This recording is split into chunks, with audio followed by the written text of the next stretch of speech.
त्यसपछि झन्डै 6 महिना अघि एउटा अर्को स्ट्याटस लम्पसार परेर बसेको थियो उसको वालमा।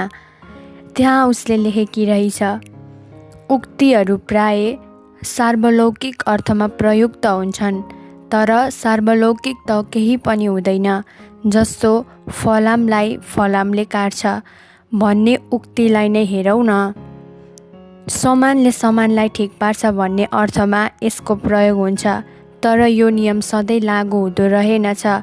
त्यसो हो भने त भन्नुपर्ने हुन्छ, अँध्यारोले अँध्यारोलाई खान्छ त, आगोले आगोलाई निभाउँछ त, घृणाले घृणालाई जित्छ त, सम्झनाले सम्झनालाई मेटाउँछ त, मृत्युले मृत्युलाई छेक्छ त। त्यसको 2 महिना अघि उसको अर्को स्ट्याटस फेला पर्यो। त्यसमा चाहिँ उसले लेखेकी थिए, मैले आफ्ना आँसु बाहेक सबै गुमाएँ। त्यसको भोलिपल्टै लेखिएको अर्को स्ट्याटस यस्तो थियो, साँझ हुन्छ बिहान हुन्छ, यसरी नै जीवन चिहान हुन्छ। त्यो पढ्दा एक अनौठो अनुमान उसका बारेमा लगाउन सकिन्थ्यो। 4 वर्ष पुरानो एउटा स्ट्याटसले मेरो टाउको रिङ्गायो। त्यसमा लेखिएको थियो, आँसुहरूको सिँढी बन्ने भए म यसले स्वर्गसम्म जोडिदिन्थे र तपाईँहरूलाई फिर्ता ल्याउँथे। Miss you mom, miss you dad, miss you sweet brother, miss you all badly. यसको अर्थ के हुन सक्थ्यो? प्रष्ट छ। उसको परिवारै स्वर्ग पुगिसकेको छ। त्यो घरको निर्भरता र त्यसको एक्लोपनले त्यसै दिन पनि मलाई भिजाएको थियो। के कारण उसका सारा परिवारले यो धरती छोडे? के भएको उसको जीवनमा? म स्तब्ध भएँ। प्रश्नका अनेक बाछिटाले मेरो हृदयलाई भिजाइसकेको थियो। म रुन थालेछु। उसको दुःख मलाई किन भिजाइरहेको छ यसरी? त्यस दिन ऊ केही सोध्न खोज्दै थिए। मैले उसलाई कानै दिइनँ। साँच्ची के सोध्न खोज्दै थिए ऊ? भनेकी थिए, मानिस मरेपछि कहाँ पुग्छ? अघि पछि भए म अलिक गम्भीरतापूर्वक नै यसलाई लिन्थेँ होला, तर त्यो माहौल यस प्रश्न लायकै थिएन। कसैलाई बिछानामै बोलाएर अर्धग्न अवस्थामा सोध्ने प्रश्न हो यो? म चकित पर्छु घरिघरि उसको प्रश्न सोध्ने तरिका र समय देखेर। किन उसले मृत्युका बारेमा यति धेरै चासो देखाई? अहिले मलाई थोरै उत्तर पाए जस्तो लाग्न थालेको छ। कुनै कारणवश उसको परिवार गुमेको हो भन्ने भेउ पाए जस्तो भएको थियो मलाई। त्यो हो भने उसमा एक खालको आघात अवश्य परेको हुँदो। बा आमा गुमाएको जस्तो उसलाई लागेकै छैन होला। अति अप्रिय घटना मनले सहन सक्दैन र यसलाई कुनै न कुनै ढङ्गले अस्वीकार गरिदिन्छ। होइन भन्छ।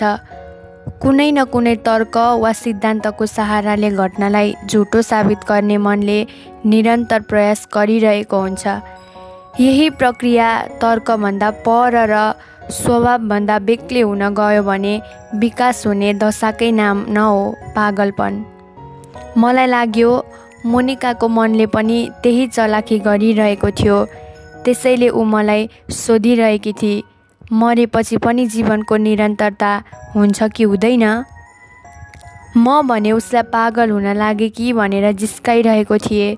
यो सुनेर ऊ बडा खिन्न भइहोली। तर जति नै खिन्न भए पनि यसरी गाभे हुनुपर्ने त केही कारण थिएन। मैले हुन्छ भनिदिएको भए सायद उसलाई स्वर्ग वा कतै कुनै लोकमा उसका बाआमा छन् भन्ने एउटा भरोसामा थोरै आड मिल्ने थियो। झुटै भए पनि धेरैले भने र माने भने मनलाई एउटा आधार मिल्छ कुनै कुरा समातेर हिँड्न। मोनिकाको मनलाई त्यही एक आधार चाहिएको थियो सायद। उसका बाआमा नाश भएर गएका छैनन्, यहाँबाट हराएका मात्रै हुन्। ती कतै छन् भन्ने भरोसाले उसलाई सायद चैन दिन्थ्यो, राहत हुन्थ्यो उसलाई। मैले अनावश्यक ढङ्गले उसको प्रश्नलाई पन्छाएछु क्या र अहिले पछुतो जस्तो लागिरहेको थियो। उसले एक्लै जन्मदिन मनाउनु उद्विग्न भएर वाइन पिउनु, जीवनदेखि निराश र असन्तुष्ट देखिनु जस्ता सारा लक्षणहरू मैले याद गरेकै थिएँ। तर त्यसले सङ्केत गर्ने सत्य यति भयानक होला भन्ने अनुमान गर्न सकिनँ। ठानेको थिएँ ऊ प्रेममा असफल भएकी होली, वा भने जस्तो केही नपाएर मुरमुरिएकी हुनुपर्छ। तर कहिल्यै मनमा आएन उसको परिवारका सबै मृत्युको कालचक्रमा परेर कतै हराए अनि ऊ यो धरतीमा एक्लो बाँचिरहेकी छ र त्यसैको ताप खप्न नसकेर उदास भएकी छ। यो मेरो अनुमान मात्रै पनि हुन सक्छ। कतै ईश्वर छन् भन्ने म प्रार्थना गर्छु यो अनुमान मात्रै भइदियोस्। मोनिकाको जीवन एकदम सरल र स्वाभाविक अवस्थामा देख्न पाऊँ भन्ने अभिलाषाले मैले आँखा चिम्लिएँ र प्रार्थना पनि गरेँ। प्रार्थना गर्दा गर्दै मेरा आँखा रसाए। लौ म त फेरि पनि रुन पो थालेछु। आफ्नै अन्तर्मनको अनौठो दशाको साक्षी भएँ म। किन मलाई यसरी दुःखले छोएको होला? यो सब कुराले मलाई किन यति सम्बन्धित र अनुबन्धित बनाइरहेको होला? यो आफैलाई चकित पार्ने कृत्य थियो। संसारमा करोडौँ मानिस दुःखमा छन्, दिनौँ कयौँ मरिरहेका छन्, त्यसैले मलाई कति पनि छुँदैन। अत्तो न पत्तोसँग मोनिकाको जीवनमा घटे होलान् भनेर अनुमान लगाएको घटनामा म किन यति दुख्नु परेको? किन उसलाई नभेटेर छटपटिनु परेको? किन म उदास ठान्छु दिनहरूलाई? किन फिक्का लाग्छन् अचेल साँझहरू? समय उही, परिवेश उस्तै छ, मात्र मोनिका हराएकी छ कतै। अनि म यसको दुःखमा पिल्सिएको छु भन्न पनि लाज लाग्छ। म काम चाहिँ अरूलाई दुःखबाट मुक्त हुने उपायहरू सिकाउने गर्छु, हुन चाहिँ आफै दुखी भइरहेको छु। क्लाइन्टहरूले मेरो यो दशा देखे के भन्दा हुन्।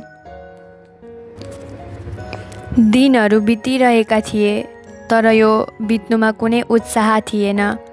क्लाइन्टहरू आउँथे, तिनका समस्या सुन्थे अनि बाँकी सबै मोनिकाको सोधखोजमा लगाउँथे। निराश, थकित र हताश मानिसको लाम लाग्थ्यो मेरो ढोका अघिल्तिर। आखिर एउटा मनोविदलाई खुसी मानिसहरू भेट्न किन आउँथे र?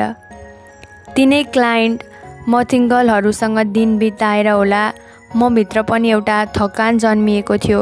लाग्थ्यो यो सारा झन्झटबाट पर कतै कसैले नचिने ठाउँमा गएर जिन्दगीलाई अजमाइदिउँ। पहिले यस्तो हुँदैन थियो। मेरो करियरका सुरुवाती दिनहरूलाई सम्झन्छु, कस्तो उत्साहले भरिएको थिएँ म। साइकोलोजीमा गोल्ड मेडलिस्ट हुनुको गर्व नामको सूक्ष्म अहङ्कारले उक्कासिएको थिएँ। लाग्थ्यो मनको सारा बिरामीको कुञ्जी मैले फेला पारेको छु। लाग्थ्यो मानिसका सारा सन्तापको ठिक निराकरण गर्ने विधि मैले जानेको छु। मात्र एउटा अफिस खोल्नको हतार थियो अनि त बिरामी मनको जाँच पडतालमा सक्रियतापूर्वक हाम फाल्न अरू केहीले छेक्नेवाला थिएन। त्यो दिन पनि आयो। ठुलो अक्षरमा अल्केमी लेखिएको फ्लेक्स झुन्ड्याएको दिन।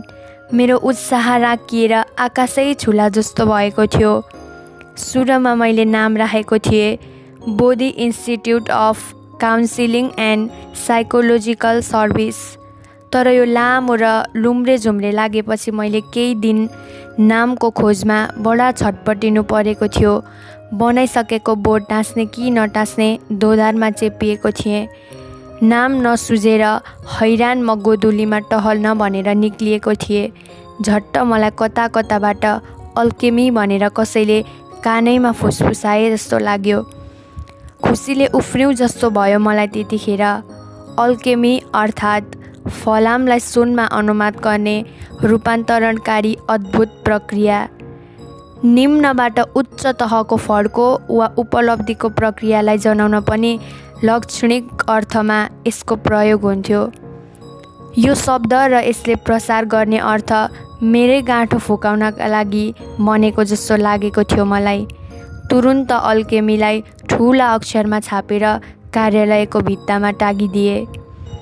अल्केमीले मलाई छिट्टै नै सहरमा एक मनोविदका रूपमा चिनायो। यसले काम, पैसा र खुसी मनज्ञ दिएको थियो। मनको तापले पिल्सिएकाहरू कहाँबाट रिफरेन्स लिएर म कहाँ आउँथे। भनौँ भने मनोरोगीहरूको एउटा ठुलो वृत्त नै सम्हालिरहेको थिएँ। यो तथ्यको सम्झनाले मन बडा खुसी भएर आउँथ्यो। धेरैलाई दुःख मुक्ति उपायहरू दिए भन्ने लागेको थियो। मोनिकासँगको त्यस अनौठो विच्छेदपछि भने जाँगर अलप भएर गयो। उसँग बिछोडिएका दिन जति पुराना भए उति मन उद्विग्न भएर आउँथ्यो। मैले कति सम्झाएँ आफैलाई, कति पल्टाएँ मनोशास्त्रका ठेलीहरू, कति नियाले विषादका आफ्नै लक्षणहरू र गरेँ त्यसको विश्लेषण पनि। तर मन सम्हालिएन। अरूलाई ठिक पार्न मैले अजमाएका सारा थेरापीहरू, शास्त्रीय जुक्ति र सिफारिस मेरा लागि नाकाम भए। दाँत फुक्लिएपछि जिब्रो जतिखेर पनि थोतो गिजामै पसिरहे जस्तो, मन खाली मोनिकाका समुद्र जस्ता गहिरा आँखामा डुबुल्की मार्न कुदिरहन्थ्यो। मोनिका यस्तै केटी जसको पुरा परिचय पनि मलाई थिएन, जोसँग एक रात पनि सँगै बिताएको थिइनँ र हात समातेर एउटा बिहान पनि उसँग कतै हिँडेको थिइनँ। तर किन उसकै सम्झनाले खाइरहन्छ समय बराबर। मनको यो अबुझ पहुलुले मलाई हैरान पारिसकेको थियो। जे छैन त्यसैको खोजी गर्ने र जे गुम्यो त्यसैको महत्त्व बढी मान्ने मनको स्वभावै हो। तर मोनिका गुमी भन्नका लागि पनि मसँग आधार थिएन। त्यही कुरा गुम्यो भन्न मिल्छ जो पहिले आफूसँग होस्। त मोनिका मसँग थिई कहिले र म गुम्नुको पीडा सम्हालिरहेको छु यसरी। हरे कति अप्ठ्यारो यो मनको ताप, कति अद्भुत यो प्रेमको विरह, कति बलियो यो सम्झनाको धागो। एक रात मैले सपनामा मोनिकालाई देखेँ। उसका काँधमा पखेटा पलाएछन्। ऊ त उडेर बादल पारी बेपत्ता हुन सक्दी रहेछ। धेरै पटक उसलाई बादलमा छेलिँदै देखिँदै गरेको देखेँ मैले। मोनिकालाई मैले बोलाएँ बेसरी। मोनिकाले त सुनिन, तर पल्लो कोठामा सुतिरहनु भएकी मेरी आमाले सुन्नुभएछ। बिहान मलाई केरकार गर्न थाल्नुभयो। राति किन चिच्याएको त्यसरी उहाँले झपार्नुभयो। मोनिका मोनिका भनेर कराइरहेको थिइस्, को हो यो केटी? आमाका आँखामा जिज्ञासाको गहिरो लेप थियो। मैले थाहा नपाए जस्तो गरेर आँखीभा उचाले, मोनिका? को मोनिका? कुन्नी त सपनामा हो कि विपनामै हो? चिच्याइरहेको थिइस् मोनिका मोनिका भनेर आमाले कटाक्ष गर्नुभयो। म हाँसेँ र कुरा तर्काएँ, बहिनी कता गई? आमा पनि हाँस्नुभयो र मेरा कान स्नेहका साथ बटारी दिनुभयो। कुरो तर्काउन कोही तँसँग सिकोस्। बहिनी खितित्ती हाँसी। फर्केर हेर्छु त ऊ मेरै छेउ बार्दलीमा पत्रिका पढ्दै चिया पिइरहेकी रहेछ। राति अबेरसम्म निन्द्रा लागेन। हिजो सपनामा देखिएकी उही मोनिकाको पछि पछि मनले उडान भरेको थियो। निन्द्रा लागेन भने मोबाइलमा फेसबुकका नाना थरी कुराहरू हेर्ने मेरो बानी छ। मैले सिरानीबाट मोबाइल निकालेँ, फेसबुक खोलेँ। मोनिकाको प्रोफाइल पिक्चरमा कसैले कमेन्ट गरेको रहेछ। मेरो नोटिफिकेसनमा त्यो देखियो। हेरेँ, जरिनको कमेन्ट रहेछ। जरिन? यो नाम मैले चिने जस्तो लाग्यो, कतै भेटे जस्तो लाग्यो। ऊ मोनिका र मेरो म्युचुअल फ्रेन्ड लिस्टमा रहेछ। मोनिका फेसबुक उति चलाउँदिन भन्थे। थोरै मात्रै स्ट्याटस र जम्मा 102 जना साथी थिए उसका। त्यसमा म्युचुअल फ्रेन्ड यही जरिन मात्र रहेछ। मोनिकाको तस्बिरमा उसको प्रतिक्रिया थियो, कति राम्रो तस्बिर, परीको जस्तो। पखेटा मात्रै भइदिए तिमी त उड्ने थियौ। मैले उडेकै देखेको थिएँ। उसलाई उडेको कल्पना सुझेछ। मैले जरिनलाई क्लिक गरेँ, तस्बिर हेरेँ। अरे यो त मेरो पुरानो क्लाइन्ट। 4 वर्ष अघि ऊ आएको थियो मलाई भेट्न। आएको के भन्नु, उसकी बहिनीले ल्याएकी थिए। झुन्डिएर ज्यान फाल्न ठिकठाक परेको रहेछ। संयोगले बहिनीले देखिछ। यति एउटा क्षणभरको संयोगले आफ्नै घरको सिलिङमा झुन्डिनबाट जोगिएको थियो जरिन। त्यसपछि बहिनीले सोझे म कहाँ ल्याएकी रहेछ। सिभियर डिप्रेसनमा थियो ऊ। मैले केही थेरापीहरू गराएँ।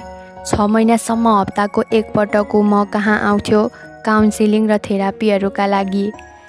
मान्छेमा बाँच्ने एउटा गहिरो चाहना हुन्छ, जीवनप्रतिको अद्भुत लगाव। त्यसैको नाम जीवेषणा हो। यही जीवेषणाको कारण जस्तै प्रतिकूल अवस्थामा पनि बाँच्नका लागि जीवले कष्ट उठाउँछ, उपायहरू खोज्छ। सम्बन्धहरू टुट्न सक्छन्, बाढीले घरबार बगाइदिन सक्छ, दुर्घटनामा शरीरका अङ्ग गुम्न सक्छन्। जे पनि हुन सक्छ जिन्दगीमा, हो जे पनि। तर जस्तै विपत्तिमा पनि अक्सर जीवनलाई नै रोज्छ मान्छेले र गर्छ बाँच्नका लागि सङ्घर्ष। उमार्छ हृदयमा आशाका बिउहरू अनि कल्पनाले सिञ्चन्छ हृदयलाई। यिनै आशा, भरोसा र कल्पनाहरूको सहाराले त बाँच्छ नि मान्छे। यो भएन भने जीवनमा बाँच्न पर्ने कारण भेट्दैन मान्छेले। त्यसपछि जीवनको यावत दौडधुपमा कुनै रस रहँदैन। मात्र थकान, निराश र गन्जागोलले जीवनलाई घेर्छ।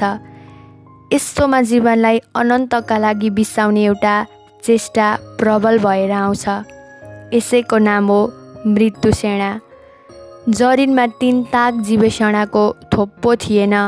निराशाको लामो सुरुङमा थियो ऊ, जहाँबाट मृत्युको कालो छाया बाहेक केही देखिँदैन थियो। मैले उसको यो दुर्दशाको कारण पत्ता लगाउन खोजेँ। कारण उसले उति प्रष्ट खुलाएन। खास केही भएको छैन भनेर टारिरह्यो। तर अनेक मनोवैज्ञानिक परीक्षण र थेरापीहरू गराएपछि म केही निष्कर्षमा पुगेको थिएँ। ऊ पत्नीप्रति असन्तुष्ट थियो, पत्नीको स्वभावप्रति। उसकी पत्नी उदात्त स्वभावकी अत्यन्त यौवनवती थिए। उनीहरू दुईमा धेरै कुराको खाडल थियो। जरिन झन्डै 40 नागेको, शिथिल र एकान्त प्रेमी। उसकी पत्नी भर्खर 25 लागेकी, चपल र ऊर्जाले भरिएकी। ज्ञान, संसारको अनुभव र प्रतिष्ठामा निश्चय नै जरिन अगाडि बढेको थियो। तर यौवन, लालित्य र तृष्णाका हिसाबले सविता जरिनभन्दा 100 कोस टाढा थिए।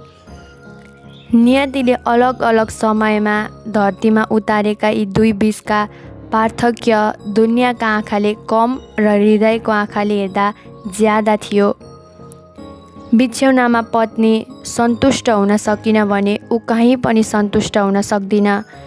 बिछ्यौनामा पति तात्न सकेन भने उसको हृदय कहिले पनि शीतलता पाउँदैन। पति आफूप्रति हीनता भावले भरिन्छ भने पत्नीका प्रति अनन्त आशंका र लज्जाले। यस्तोमा पत्नीले पनि पतिका प्रति देखाउनु पर्ने स्वाभाविक प्रेम र समर्पण देखाउन सक्दिन। पति पत्नी बीच ओहोर दोहोर हुने हृदयको एउटा द्वार नै बन्द हुन्छ यस मामिलामा। जरिनको समस्या यही थियो। निस्सन्देह सवितालाई ऊ प्रेम गर्थ्यो, तर प्रेमको पूर्ण प्रदर्शन शरीरका तहमा गर्न नाकाम जस्तै थियो। हृदयको मात्र प्रेम तप्त यौवनले महसुस कसरी गरोस्। बिस्तारै उनीहरूको सम्बन्धमा चिडचिडाहाटले पाहिला टेक्यो। एउटा कलेज थियो उनीहरूको। सविता पुरै समय पढाएर बिताउन थाली। कक्षाहरू नभएको दिन ऊ कि घरमा सुतेर बस्ती कि पुस्तकहरू पढेर, नभए पार्लर जान्थी, साथीहरू बोलाएर सिनेमा पनि हेर्थी। तर जरिनको अनुहारमा एकपटक पनि उसले आँखा अडाउने चेष्टा गर्दिनथी। यो सब त जरिनले सहेकै थियो। पछि सविताको चरित्रमा लागेका केही हल्लाका दाग उसको शान्ति भङ्ग गर्न पर्याप्त भइदिए। हल्ला थियो, सविता उसैको एक विद्यार्थीसँग प्रेममा परेकी छ। सिनेमा घर र रेस्टुरेन्टहरूतिर उनीहरू दुई भेटिएको खबर डढेलो जसरी फैलियो। साँझ कलेजको पर्खाल मुनि उनीहरू दुई चुम्बनरत भेटिएको अर्को हल्लाले डढेलोमा पेट्रोल हाल्ने काम गर्यो। जरिनका दिन शङ्कै शङ्कामा बित्न थाले। विषाद भनेको जहाजमा परेको सानो प्वाल जस्तै हो। बिस्तारै बिस्तारै सारा पानी त्यही प्वालबाट छिर्छ र जहाज डुब्छ।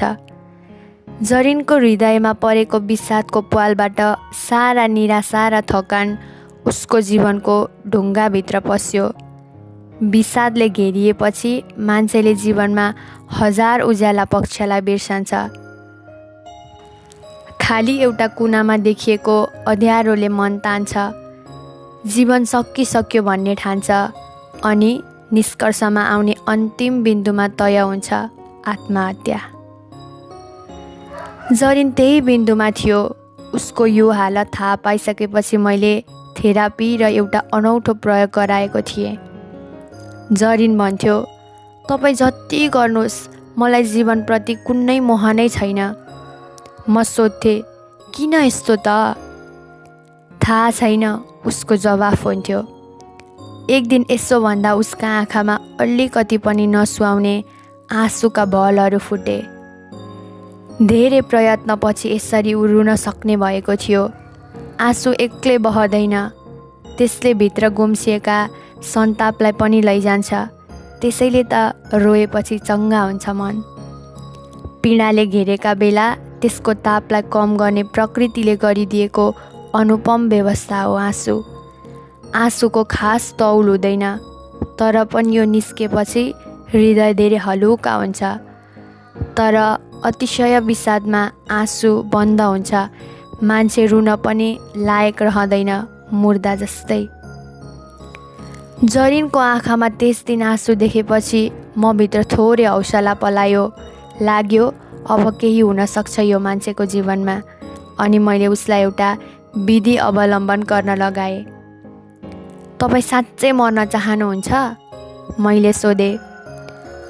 जरिन रुँदै रुँदै थोरै झस्कियो अनि यसमा शङ्का गरेको सायद उसलाई अनौठो लाग्यो। के म ठट्टा गर्दैछु जस्तो लाग्यो? ऊ हल्का उत्तेजित भएर बोल्यो। यो पनि शुभ लक्षण थियो, किनभने विषादले घेरिएको मनोदशामा मान्छेलाई झोक्किएर बोल्ने आवश्यकताको पनि महसुस हुँदैन। रिस उठे उनीहरू एकैपटक चिच्याउँछन्, नत्र जुनसुकै कुरा पनि भए नभए झै प्रतिक्रियाहीन भएर बसिदिन्छन्।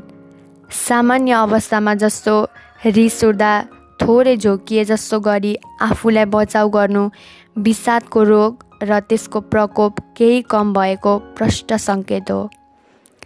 यही मौकामा मैले जाल फालेँ।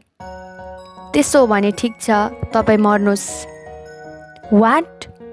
ऊ करिब करिब चिच्यायो, तर रिसले होइन, आश्चर्यले। डिप्रेसनमा आश्चर्य गायब भइदिन्छ। बच्चाले जन्मेपछि जे देख्छ आश्चर्य नै आश्चर्य देख्छ। मान्छे, चरा, रुख, घाम, पानी, माटो, बिरुवा सबै उसका लागि आश्चर्य हुन्, नौला र अनौठा। तर जब बच्चो बढ्दै जान्छ, बिस्तारै दुनियाँ नौलो लाग्न छाड्छ। उसले दिनहुँ देख्ने मोहनीको दुनियाँमा दिगदारीको धुलो परे जस्तो हुन्छ। दुनियाँ नौलो लाग्न छाडेको दिन यसको मोहनी पनि सकिन्छ अनि सुरु हुन्छ दिगदारी। आश्चर्य हराएको अवस्थाको अर्को नाम हो दिगदारी। यस हिसाबले भव्यतम दिगदारी हो डिप्रेसन। जीवनका कुनै पनि कुरामा मोह र आश्चर्य बाँकी नरहेको महापीडादायी अनुभव।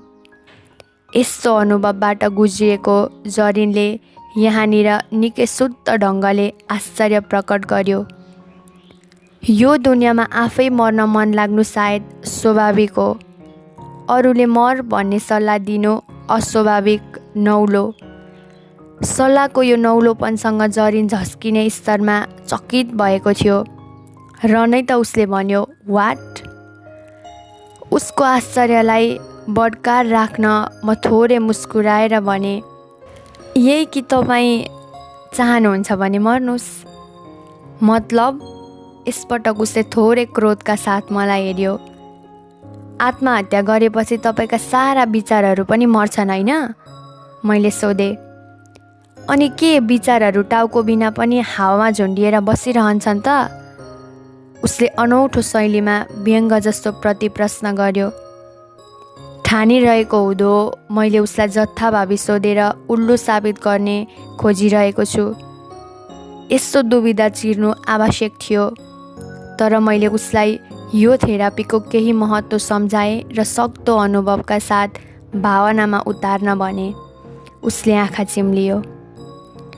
मानिलिनुहोस् तपाईँ अब मर्नुभयो।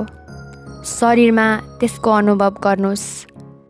आफूलाई जलाएको, आफन्तहरू रोएको र आफ्नै शरीर धनधनी चितामा बलेर खरानी भएको कल्पना गर्न मैले उसलाई लगाएँ। अनि भने, अब तपाईँ यो संसारमा हुनुहुन्न। सारा विचारहरू पनि छैनन्। दुःख र वेदना पनि चितामै जले। अब जानुहोस्, परिचितहरूलाई भेट्नुहोस्। उनीहरूको कुरा सुने जस्तो गर्नुहोस् र तत्स्थरतापूर्वक। मानिसहरू मूर्ख छन्। तपाईँ मरिसक्नुभयो भन्ने बुझ्दैनन्।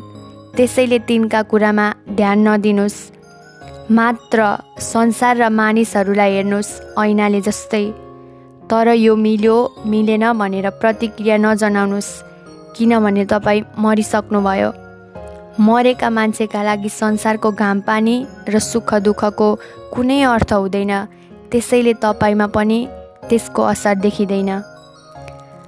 एक हप्ताका लागि निरन्तर यो भावका साथ अघि बढ्न मैले उसलाई सुझाएँ। जरिनले अनौठो पाराले मलाई हेऱ्यो। पुरै कुरा सुनेपछि मस्तले हाँस्यो अनि भन्यो, कुरा त ठिक हो, एकपटक गरी हेर्छु नि त। एक हप्तापछि ऊ मलाई भेट्न आयो, झन्डै झन्डै नाच्दै। यसपटक उसको अनुहारमा विषादको पीडादायी कुनै रेखाहरू थिएनन्। झरीपछि खुलेको हिमाल जस्तै उसको अनुहार उद्दीप्त थियो। एकै हप्तामा यत्रो बदलाव? म स्वयं चकित परेँ। मलाई भेट्ने बित्तिकै उसले अङ्कमाल गर्यो अनि भन्यो, तपाईँले त जादु नै गरिदिनु भयो। म उसलाई अँगालेर मस्तले हाँसेँ। उसको आँखामा आँसु थियो, तर यो आँसु विषादको होइन, हर्षको थियो। अल्केमीबाट निस्केपछि उसले निर्विचार हुने प्रयत्न गरेछ। आफू मरिसके, विचार पनि मरिसक्यो। म यो संसारलाई भूतले जस्तै हेरिरहेको छु भन्ने भाव उसले एक क्षण पनि बिर्सन दिएनछ। त्यसको प्रभाव अनौठो ढङ्गले देखियो। पहिलो कुरा त उसलाई चिन्ता हुन छाड्यो। मानिसहरू के भन्छन् त्यसको सुर्ताले पिरोल्न बन्द भयो। भोलि के होला भन्ने विचारले पनि चिमोट्न पाएन। हिजो के भएको थियो भन्ने सम्झनाले पनि बिथोल्न आएन। बासी विचार र भविष्यको कल्पनाले गिजोल्न छाडेपछि पुरा होसका साथ क्षण क्षणमा उसले जीवनलाई निहाल्ने मौका पायो। पत्नीप्रतिको शङ्का हरायो। उसका चरित्रका बारेमा चल्ने हल्लाले उसलाई छुन पनि सकेन। तुरुन्त उसले जीवनलाई लयबद्ध र निर्मल पायो। यो 7 दिनमा मैले विपुल आनन्दको भोग गरेँ। उसले भन्यो, मैले चिन्ता र वेदनाको जरो चिने। यो आफ्नै विचार रहेछ। त्यसलाई जोगाउन वा नष्ट गर्न खोज्ने अरू विचारहरू रहेछन्। विचारबाट पर हटेपछि संसार जस्तो छ त्यस्तै देखिने रहेछ। उसको कुरा सुनेपछि मेरा पनि आँखा रसाएर आए। मैले अनुभव गर्न नपाएको त्यो सुख उसलाई सहजै उपलब्ध भएकामा किञ्चित ईर्ष्या पनि लाग्यो। अनि भित्र कतै आफ्नो प्रयोग र दर्शनले व्यवहारिक फल दिएको देख्दा खुसीको मधुर तरङ्ग पनि उठ्यो। त्यस दिन उसले मलाई मिठाई खुवाएको थियो र भनेको थियो, यो जीवन मैले आत्महत्या गरेर सक्नै लागिसकेको थिएँ। संयोगले त्यो हुन पाएन। बाँकी समय मेरा लागि बोनस हुने भयो। जहाँ गए पनि तपाईँलाई बिर्सिने छैन। यसरी नाटकीय ढङ्गले विषादको पोखरीबाट बाहिर निस्केको जरिनसँग त्यसपछि भेट हुन पाएको थिएन। म आफ्नै दुनियाँमा अल्मलिएँ, ऊ पनि आफ्नै दुनियाँमा अल्पिएको हुँदो। कुनै फलोअपको पनि जरुरत नपर्ने गरी ऊ मनको तापबाट तग्रिएको थियो। मोनिकाको प्रोफाइल पिक्चरमा देखेको यो सानो कमेन्टले यी सारा विगत सजीव भएर स्मृतिको बही खाताबाट निक्लिए। मोनिका र मेरो एकमात्र साँझ मित्र जरिनलाई मैले अब जसरी पनि भेट्नु थियो। उसको इनबक्समा मैले लेखेँ, hi Zarin, long time no see, what's up, तपाईँको नम्बर दिनुहोस् न, एकपटक भेट्नु छ। यति भनेर मैले आफ्नो नम्बर पनि उसलाई दिएँ। मध्यरातमा उसको जवाफ आउने सम्भावना थिएन। मैले मोबाइल अफ गरेँ र चार्जमा राखिदिएँ ताकि छिट्टो काम सकियोस्। रात अझै आधा बाँकी थियो, निन्द्रा पटक्कै थिएन।